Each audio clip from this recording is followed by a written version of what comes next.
Bonjour à tous c'est Bam Chauvin, comment allez-vous? Bienvenue dans cette nouvelle vidéo initiation ALT. Aujourd'hui on va voir tout simplement l'indicateur des bandes de Bollinger et l'indicateur Ishimoku. Alors on va y aller assez rapidement, pour le coup ça va être une vidéo de 20-25 minutes comme d'habitude. Et on va tout de suite commencer par les bandes de Bollinger. Alors on va se situer un petit peu, on est sur le graphique du DAX actuellement, sur l'unité de temps 5 minutes, et on va pouvoir ajouter tout de suite les bandes de Bollinger, et on a tout simplement ce graphique. Alors je vais activer le milieu puisque effectivement je désactive tout le temps le milieu. Voilà ce que ça donne en termes de bandes de Bollinger. Je n'ai absolument pas modifié les paramètres puisque les paramètres de base sont à 20 et l'écart type 2. Qu'est-ce que les bandes de Bollinger pour commencer? Les bandes de Bollinger, c'est tout simplement au milieu une moyenne mobile simple. C'est-à-dire que si j'ai envie par exemple maintenant d'ajouter une moyenne mobile ici en 20 en simple, elle va se confondre avec son milieu. Ça, il faut bien que vous compreniez cela. D'accord? Donc c'est une moyenne mobile 20.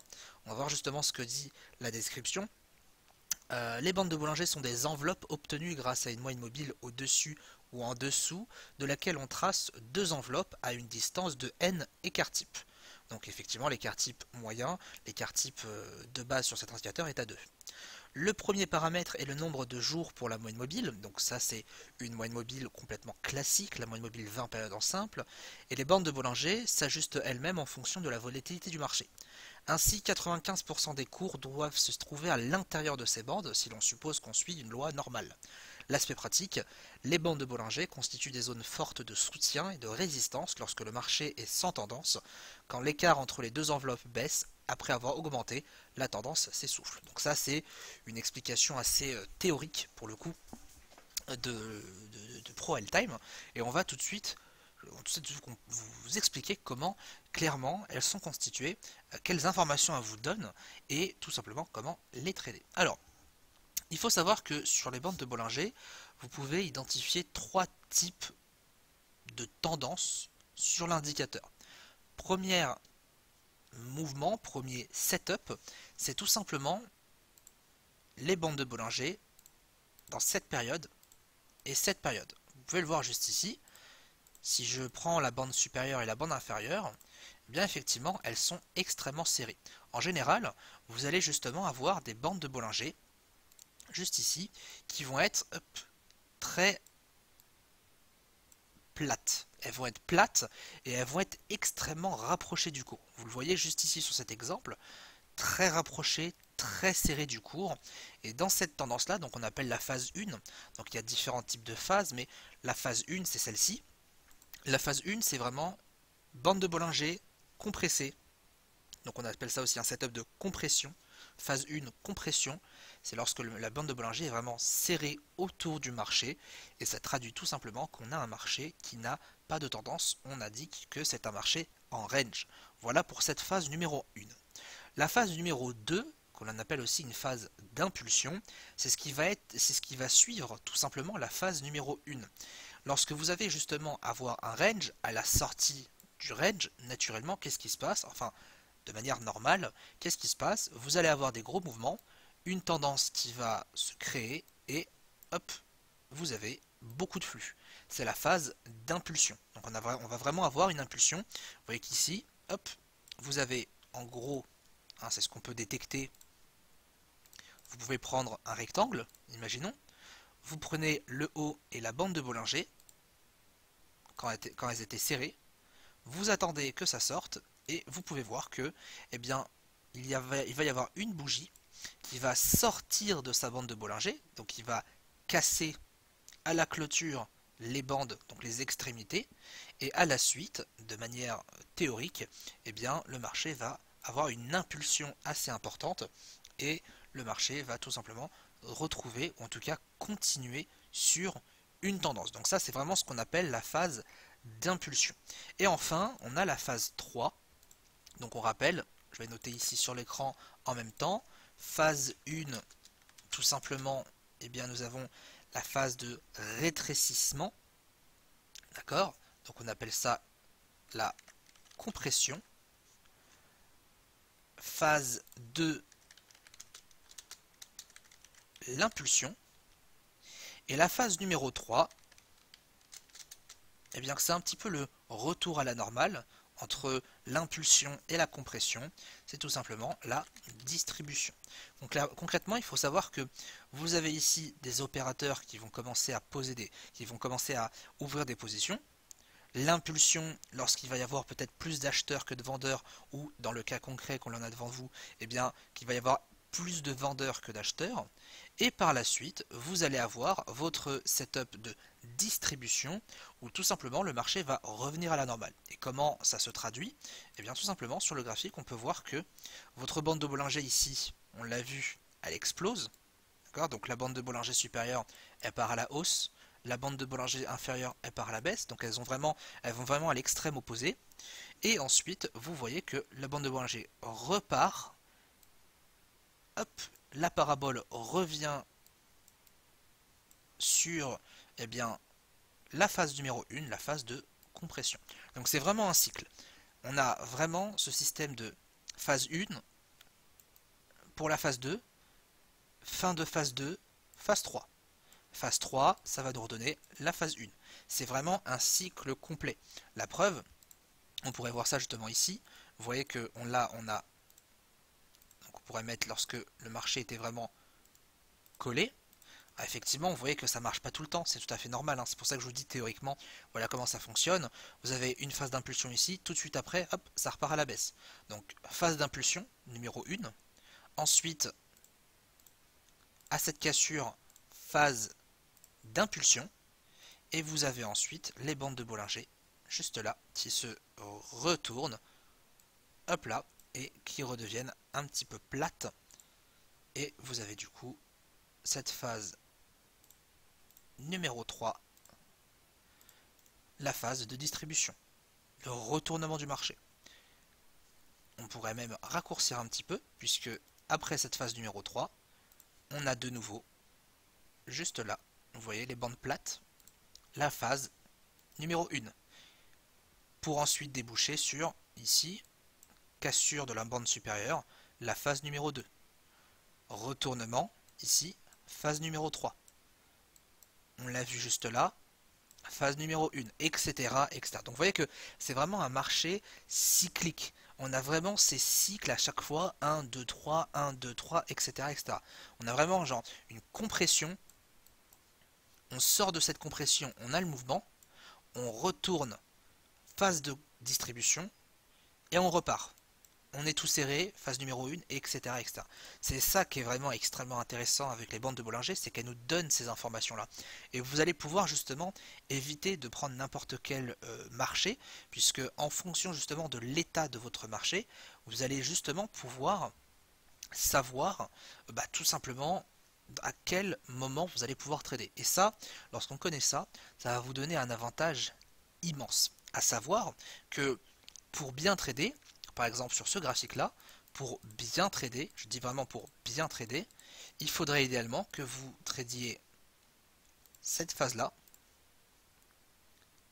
cette phase là, cette phase là et cette phase là. Pourquoi? Alors, c'est pas extrêmement précis, mais ce sont exactement les mouvements sur des phases d'impulsion. Vous voyez que, encore une fois, on a quitté la première phase, d'accord? Donc le setup tout simplement où les bandes de Bollinger vont être serrées. On passe sur la phase numéro 2, on revient sur la phase numéro 3, à savoir cette distribution où le marché, où tous les investisseurs vont prendre leur profit. Et on repart, c'est parti. Là effectivement ça n'a pas été très rapide, mais on aurait pu peut-être profiter d'une position acheteuse. Et on repart dans le cycle inverse. Et ça repart encore ensuite. Ici, on attend cette impulsion, on a cette compression, on attend, impulsion, on profite, donc on va chercher des positions en 15 minutes, en 5 minutes, en 1 minute, bref, peu importe, et on prend nos bénéfices. On attend que ça recasse, et on prend nos profits, et on prend des positions, etc., etc. Donc vous voyez que grâce à ça, et grâce notamment à l'utilisation des 4 moyennes mobiles, puisque au final les 4 moyennes mobiles, la plupart du temps, vous donnent ces signaux d'impulsion, les moyennes mobiles, les 4 moyennes mobiles, elles ne sont pas non plus là pour vous embêter. Les 4 moyennes mobiles, elles vont vous détecter justement ces phases d'impulsion. C'est pour ça que ce système d'analyse technique est plutôt efficace et même extrêmement puissant. C'est parce qu'il va vraiment vous donner les mouvements Tout simplement d'impulsion. Et ça, vous pouvez le faire sur plusieurs unités de temps. Vous pouvez trader uniquement les phases d'impulsion quand vous êtes en 15 minutes, vous allez en 1 minute et vous allez trader la hausse ou la baisse, etc. etc. Inutile de trader des marchés dans cette impulsion. C'est pas forcément utile parce que vous allez vous prendre énormément de faux signaux. Et c'est là justement où vous allez vous en mordre les doigts. Donc extrêmement important cet indicateur des bandes de Bollinger. Il est vraiment magnifique, bien évidemment, quand on sait s'en servir et quand on s'en sert, bien évidemment, intelligemment, comme à peu près tous les indicateurs que l'on a pu voir dans cette initiation ou que vous avez de disponibles sur la plupart des plateformes comme MetaTrader 4 ou ProRealTime. Voilà un petit peu pour cet indicateur. Deuxième indicateur qui va être intéressant à regarder, c'est l'indicateur Ichimoku. Alors cet indicateur Ichimoku, il est un peu complexe. Je ne vais pas rentrer exactement dans les détails parce que il est vraiment, je vous le dis, très très complexe cet indicateur. Il faut des semaines, voire même des mois pour bien le maîtriser. Moi personnellement, je ne suis pas spécialisé dessus. Je m'en sers, mais pas comme la plupart des puristes le font. C'est un indicateur, vous voyez, qui est composé de 5 éléments, pardon. Donc c'est un indicateur qui fait à la fois indicateur personnel et en même temps qui fait une méthode, qui est lui-même une méthode à lui tout seul, puisqu'il est vraiment composé de 5 éléments. Premier élément, Tenkan-sen, Kijun-sen. Donc ce sont les petites lignes en rouge et en bleu que vous voyez. La rouge c'est la Kijun, la bleue c'est la Tenkan.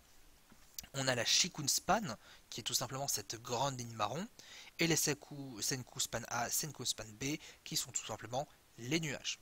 Clairement, à quoi ça sert? Je vais commencer par un ordre spécifique. Vous avez pour commencer, ici, vous le voyez, cette grande ligne, la Shikuspan. Il faut savoir que les paramètres de base sont à 9, 26 et 52. Et on peut voir une chose déjà, un petit détail qui nous frappe, qui nous saute aux yeux, c'est que le nuage est avancé, mais le cours est en retard. Le cours est avancé, mais la Shikun est en retard. Il faut savoir que sur la Kijun, il y a 26 bougies d'écart. Ça veut dire qu'entre là, entre le marché à l'instant T où on se parle, et le nuage, il y a 26 bougies. Entre le marché et la Chikou, il y a 26 bougies. D'accord? Donc c'est vraiment pour cela que cet indicateur-là est extrêmement puissant. C'est qu'il va vous donner la tendance actuelle, avec les Tenkan et la Kijun. Il va vous donner la tendance future, avec les nuages, et il va vous donner la tendance précédente avec la Chikou. Donc on reprend du coup la Chikou. À quoi elle sert? Eh bien la Chikou, elle va vous donner tout simplement les niveaux de support et de résistance. Vous pouvez le voir notamment ici, vous voyez ce énorme pic, ça ne fait pas référence au pic à l'instant T, puisque rappelez-vous, eh bien, il y a 26 bougies d'écart, mais ça fait référence à ce plus bas. Vous voyez qu'ils sont hop, au même niveau.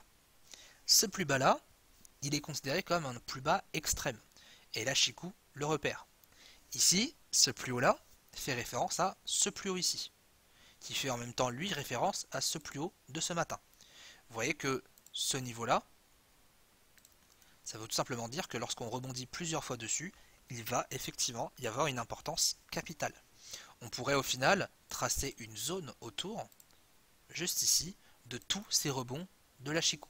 Et là, vous pouvez être sûr que ça va être un niveau qui va être extrêmement travaillé. Ça va être une zone qui va être extrêmement travaillée.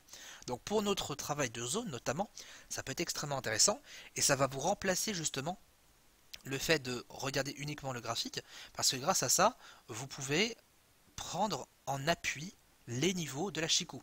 Exemple, ici vous avez un rebond, ici vous avez un rebond, vous prenez cette zone et vous tracez la zone. Tout simplement. On voit bien qu'ici, lorsqu'on a cassé la zone, il y a eu une chute totale. Un autre exemple, juste ici, vous voyez tous ces rebonds, vous avez un rebond là, un rebond là, un rebond là, je trace la zone. Et vous voyez qu'ici, on a bien rebondi, le marché qui n'arrive pas à accéder à ce niveau. Donc la Chikou, elle est assez importante, elle vous donne vraiment les niveaux clés du marché. Un autre exemple, le grand pic ici, qui fait référence à ce pic là, etc. etc. Voilà un petit peu pour cet élément de l'indicateur Ichimoku.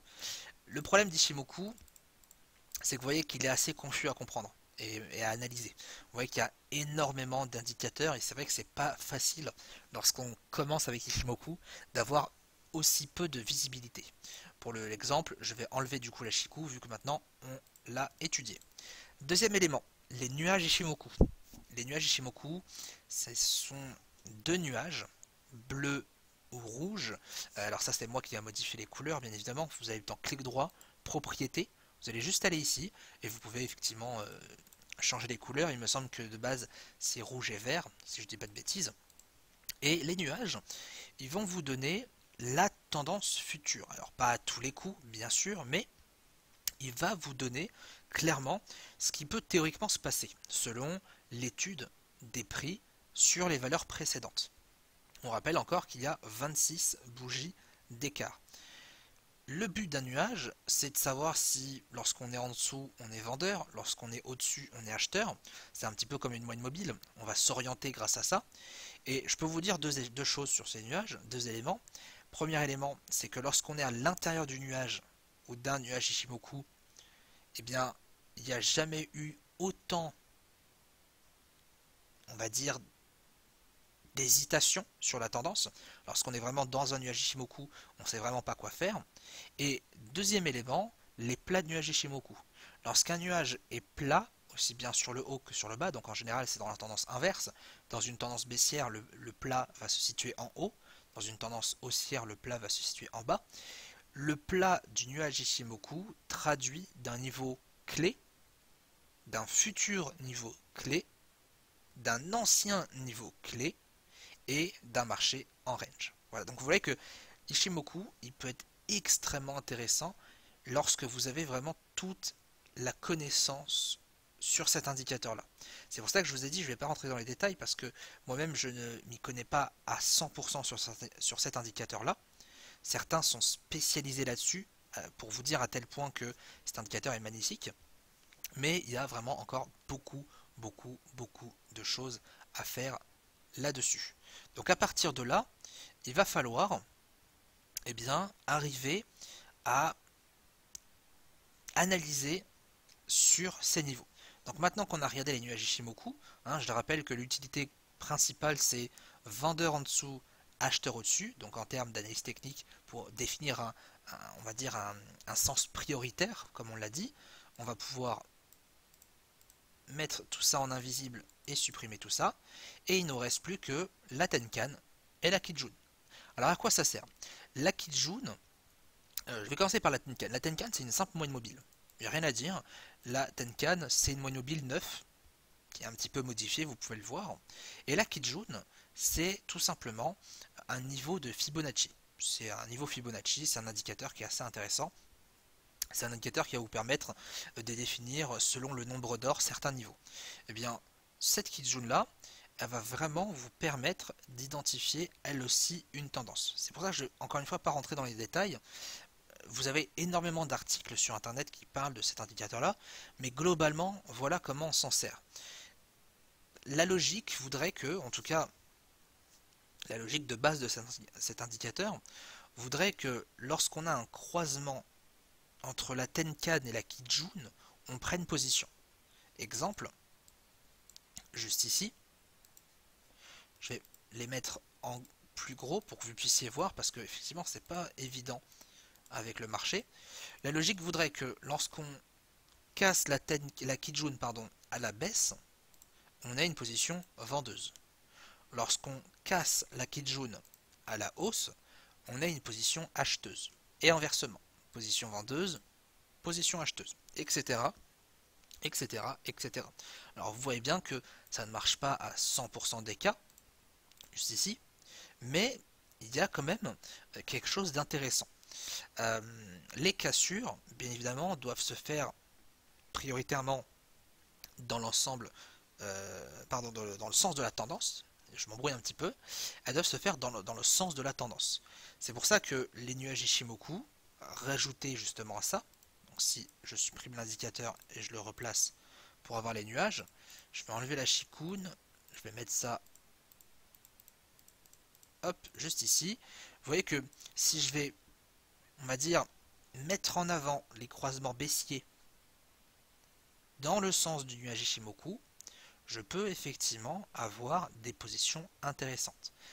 Malgré ça, cette utilisation très simpliste du j'achète à la hausse, je vends à la baisse, etc. n'est pas non plus extrêmement fonctionnel. C'est pas extrêmement profitable, on va dire. Vous voyez que ici, croisement Kijun à la hausse, juste là, j'achète. On va le mettre plutôt dans le sens inverse, ici j'achète. Et on est dans un contexte où le marché est au-dessus du nuage Ishimoku. Donc on est sur un marché haussier. Le nuage est bleu, on peut acheter. Et inversement. Et inversement, etc. etc., etc. Pareil ici, cassure de Kinjun à la hausse. Donc la bleue qui casse à la hausse, la rouge, j'achète. Pareil ici. Vous voyez, cassure, j'achète, etc., etc. Donc on pourrait avoir effectivement une méthode qui fonctionnerait sur plusieurs unités de temps, avec les nuages, etc., etc. C'est possible, mais d'une utilisation simpliste comme celle-ci, avec un seul unité de temps, clairement je ne pense pas que ce soit le plus adapté. Il faut vraiment arriver dans une méthode où tout est réfléchi. C'est pas juste je prends un unité de temps, je pose mon indicateur et je commence à trader à l'achat, à la hausse, à l'achat. Il faut vraiment une analyse derrière. Si à côté, en 5 minutes, vous analysez ensuite les nuages en 15 minutes, en H1, etc., vous définissez un sens prioritaire et ainsi de suite, vous pouvez peut-être potentiellement arriver à quelque chose. À vous ensuite de vous y intéresser et d'être curieux sur cet indicateur-là. Mais dans la vidéo, en tout cas dans cette vidéo, mon principal projet, c'était vraiment de vous montrer l'utilisation d'Ishimoku. Donc l'Ishimoku, c'est un indicateur qui est complet en lui-même. Comme je vous disais tout à l'heure, il va vous donner vraiment plusieurs informations, même une multitude d'informations lorsqu'il est bien utilisé. Mais encore faut-il savoir s'en servir. Je vous conseille notamment un livre, celui de Catherine Pellway, qui est disponible semble-t-il à la FNAC ou sur internet, qui traite justement sur les nuages Ishimoku, enfin sur l'indicateur Ishimoku en lui-même. Si vous êtes intéressé par cet indicateur, n'hésitez pas à aller acheter le livre, il est très intéressant. J'ai eu l'occasion de le feuilleter. Bon, il faut vous accrocher parce que ça envoie sec, hein. On va dire que il y a beaucoup de connaissances assez poussées dans ce livre. Donc je pense que ça peut être une très bonne chose pour justement vous améliorer dans l'analyse technique et dans l'analyse grâce à Ishimoku. Je pense pas que c'est une perte de temps en tout cas de s'intéresser à cet indicateur et de se perfectionner dessus. Par contre, je pense que si vous voulez vous en servir de tous les éléments de cet indicateur-là, il faut vraiment vous y pencher et apprendre. C'est pas juste un indicateur, on le prend et puis on trade vite fait avec. Non, c'est vraiment un indicateur où il va falloir travailler dessus parce que à lui tout seul, il peut en valoir le coup sur une méthode complète. Voilà un petit peu pour cette vidéo. N'hésitez pas encore une fois à poser vos questions en bas dans les commentaires. Bonne journée à tous et à bientôt.